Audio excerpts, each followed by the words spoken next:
Hello guys, welcome back to Gospel News, where we bring you update on daily basis on as it take the go. In case you have not followed us on our social media handles, please do that very quickly.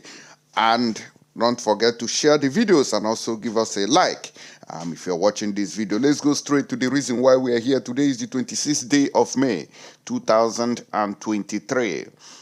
As I speak to you now, Nnamdi Kanu's special counsel, where they call Barrister Aloy Ejimakor, have given his full speech at the Free Nnamdi Kanu conference held on May 25th, 2023 at the National Press Club, Washington, D.C. by the ambassadors for self-determination. This meeting was held in the United States of America, Washington, to be precise, where they discussed pertinent issues on how Nnamdi Kanu's quest for Biafra and his release as well will be perfected. I would like us to listen to his full speech during this particular meeting, so may una pay attention. And don't also forget to share the videos so that others go here say, "In don't speak," and waiting in speak relating to the meeting we then hold for that place. Let's watch the video, please. Hello, I'm speaking to you today from a remote location. Okay. I am sorry I'm not able to be amongst you physically, but I'm with you virtually. Before I start, let me observe the basic protocols by acknowledging the ambassadors for self-determination, the coalition of Biafran sons and daughters, the friends of Biafra, gathered here today at the Washington Press Club, Washington, D.C., United States. I'm highly honored to be called upon to address you on the very important agenda of the day. But before I do that, let me thank the ambassadors for self-determination, the organizers of the event. My profound thanks to the two men behind this powerful organization, the two brothers. I call them the A-team, the Wankwo brothers, Ben and Evan. I thank you so much for bringing this event to fruition. Well, let me begin by saying this.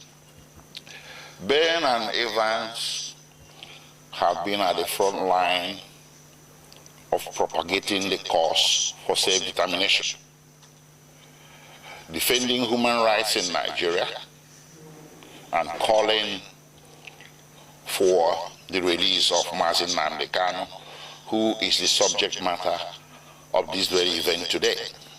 Of course, there are other subject matters, such as the right to self-determination and the persecution that is being levied against Christians in Nigeria in this current era. Ben and Evans, I thank you, and I thank all those who are behind you, seen and unseen, and your professional crew and all that, and so many other people that I really do not want to mention here. So having said that, I would not burden you with slogans or sloganeering. I will not tell you what you know already. I will tell you what you don't know. Or what you know but you don't know all of it.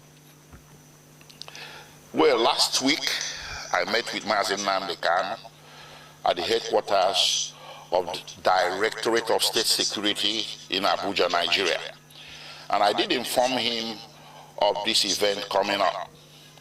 And he was very happy. And he asked me to ensure that I speak and do a video to be played to the participants in this event. So today I'm wearing two hats. I'm speaking on behalf of Nnamdi Kanu. I'm also speaking on my own behalf. My name is Aloy Ejimakor. I'm the special counsel to Nnamdi Kanu and the indigenous people of Biafra. And I'm speaking to you from a location in Nigeria. The man, Nnamdi Kanu, is well known. He's everywhere. He's on Wikipedia. He's an internationally acclaimed freedom fighter. But there's just a few things I need to tell you about him. What brought him to limelight was the formation of the indigenous people of Biafra in the United Kingdom in 2012. Simultaneously, he also founded Radio Biafra.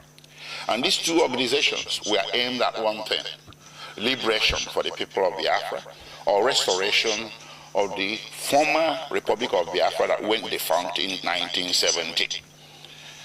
The right to self-determination is a right that is guaranteed internationally, domestically, and continentally. It's within the black letters of Nigerian law at Article 20 of the African Charter on Human and People's Rights. The right to self-determination is guaranteed. So the formation of IPOB did not break any law. Not laws of the United Kingdom, not international law, not Nigerian law. But guess what? When Nnamdi Kanu, who was born in Nigeria, but who acquired British citizenship later on, came to Nigeria in October 2015, the government of President Muhammadu Buhari, which had come to power in May, decided to arrest him. He was not arrested between 2012 and 2015 because the government of the day at that time understood that self-determination is not a crime. But the government that came into power in 2015 in May decided that self-determination is going to be treated as a criminal activity. So he was arrested in Lagos. He was charged for treason, also for insulting the president and illegal importation of radio equipment. 3 charges. The treason one, they split it into 2, treason by himself and treason by conspiracy. This thing went on from 2015 until April 2017, when he was eventually granted bail. So he was detained for nearly 18 months.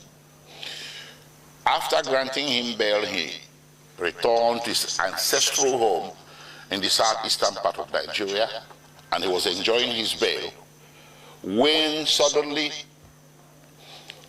between 10 September and 14 September 2017, the Nigerian army, without any justification whatsoever, levied lethal, massive military operations against Nnamdi Kanu's ancestral home. That day, he was sitting at home with so many people, his family members, including his 2 elderly parents. The attack was lightning, it was a bleak reach, it was massive, and it was not the type of an attack you will expect a national military force to levy on a civilian location. But they did. At the end of the day, 28 people lost their lives. Nnamdi Kanu sustained injuries. His parents sustained injuries as well, but somehow, by the grace of God, they all managed to escape. From there, the rest is history. And because there was a national and international manhunt for him by the security forces, which rules of engagement was to shoot, not to maim. If you see Nnamdi Kanu, if you encounter him anywhere, shoot not to maim, but shoot to kill. That's what they went there to do on 10 September, but they didn't succeed. But it went on, they went on in a manhunt.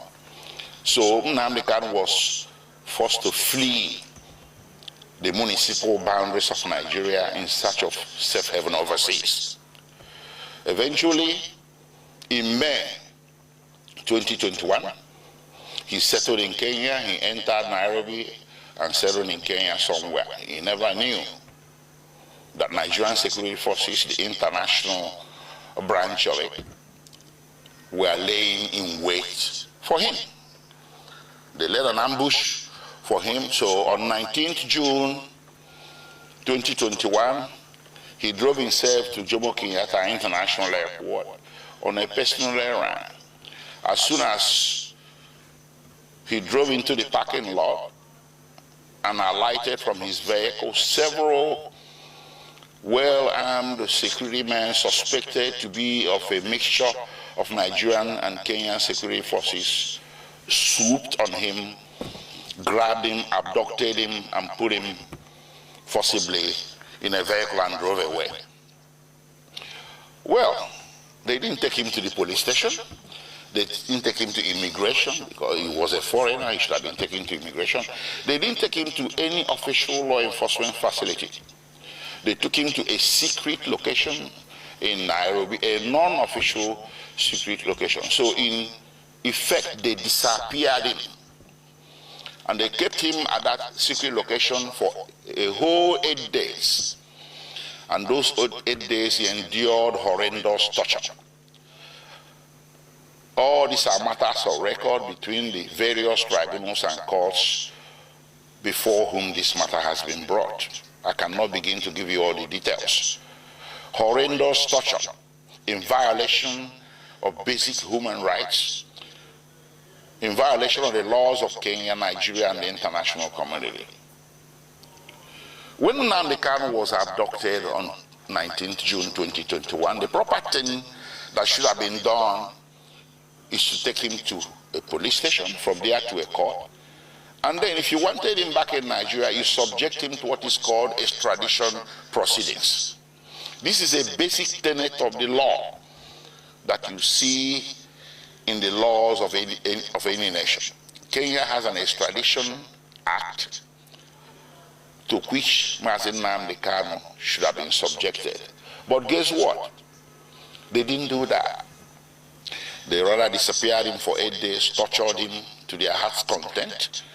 And on 27th June, they secretly brought him out from this location and took him through the back doors, evading Kenyan immigration, direct to the tarmac of Jomo Kenyatta International Airport, Nairobi, where a private plane was waiting. They bundled him into the plane, chained him to the chair, and everything. He endured 5-6 hours flight from Nairobi to Kenya in the most excruciating circumstances. They arrived in Nigeria late in the evening and the plane flew back to Nairobi. They took him to the headquarters of the National Intelligence Agency in Abuja, where he spent the first night with all the lights left on to assure his maximum discomfort. The following day, they transferred him to the headquarters of Directorate of State Security in Abuja. And on the third day, they brought him before the Federal High Court in Abuja. The Federal High Court was well aware that Nnamdi Kanu has counsel of record. It was an open case, it wasn't a new case, a pre-existing case. But the Federal High Court decided to conduct the arraignment in violation of his constitutional right to counsel, and that arraignment led to the indefinite detention with which we are struggling today.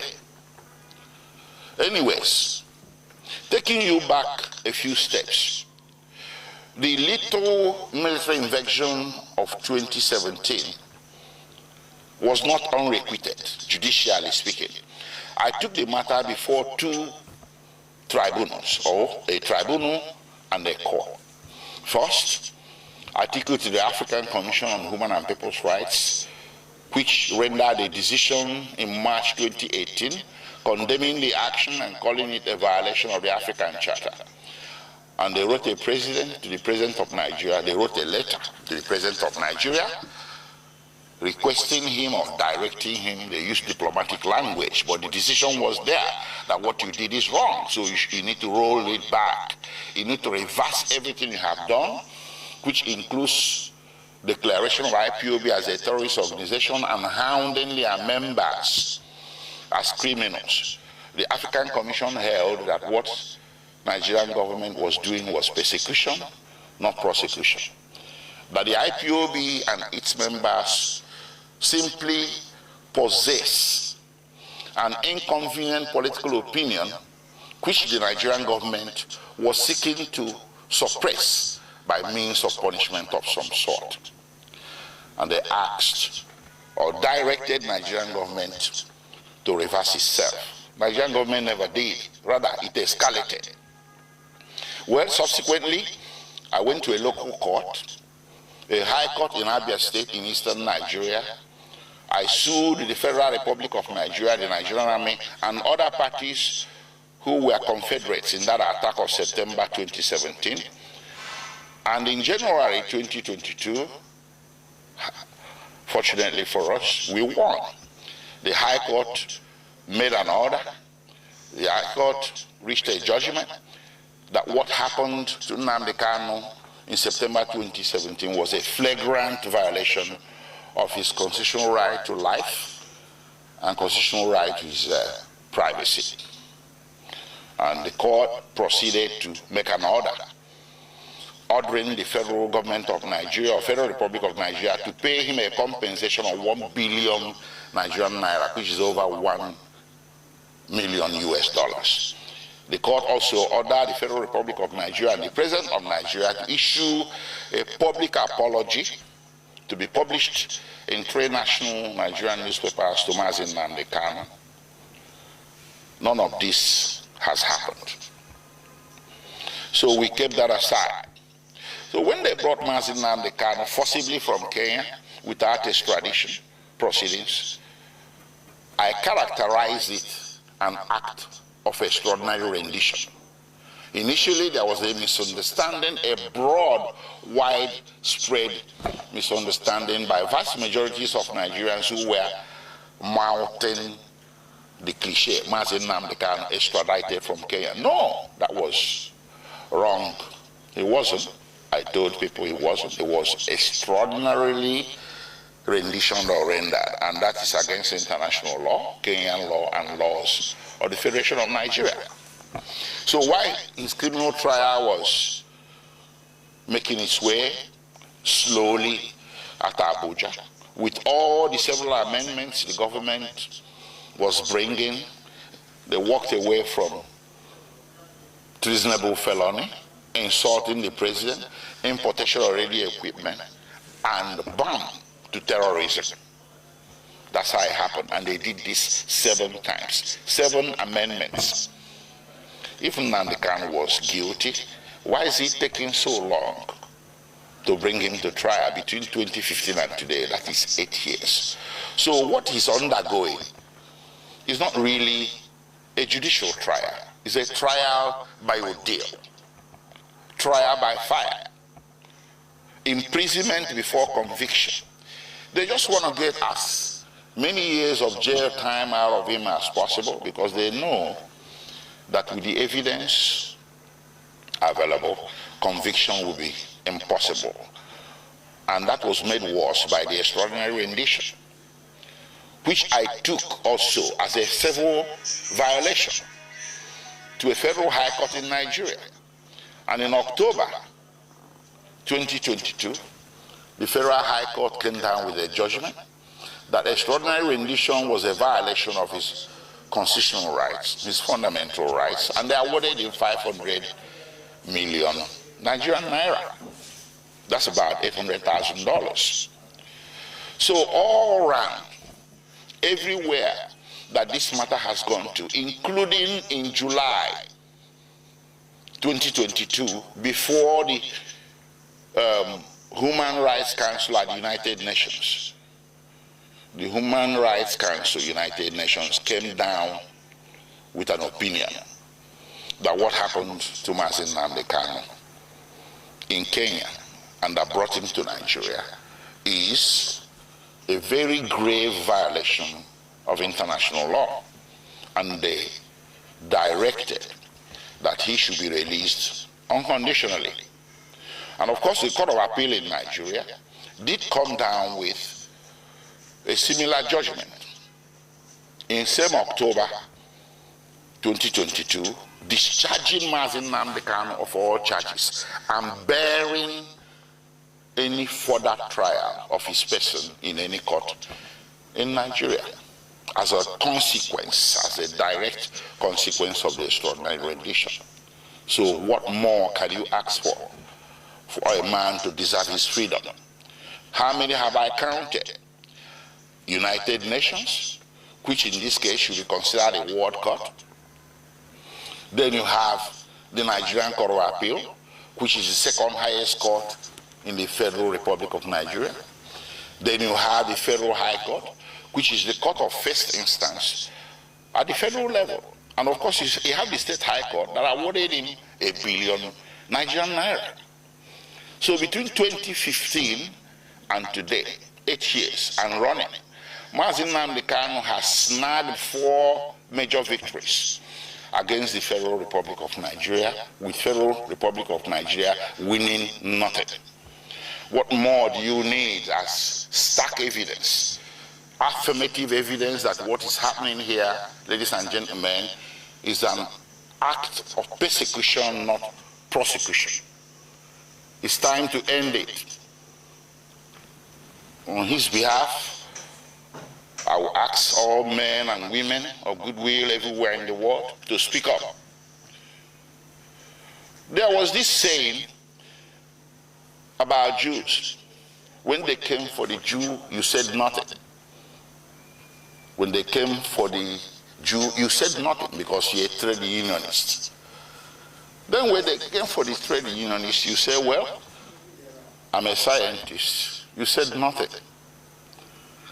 They took the Jew, they took the trade unionist. And then when they came for the scientists, nobody spoke for you.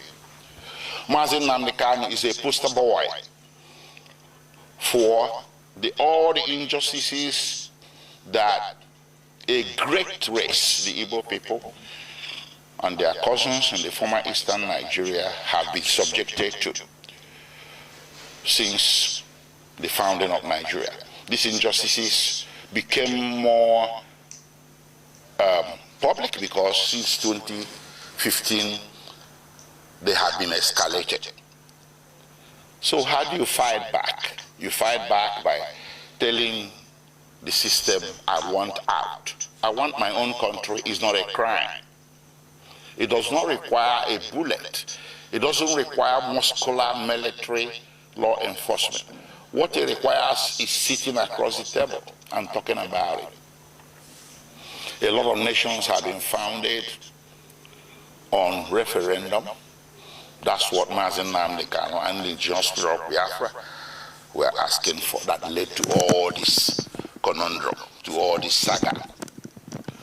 So, ladies and gentlemen, I salute you. I'm grateful that you gathered here today. You responded to the clarion call by the Wankwos, Ben and Evan, the ambassadors for self-determination, the sons and daughters of Biafra, and the friends of Biafra.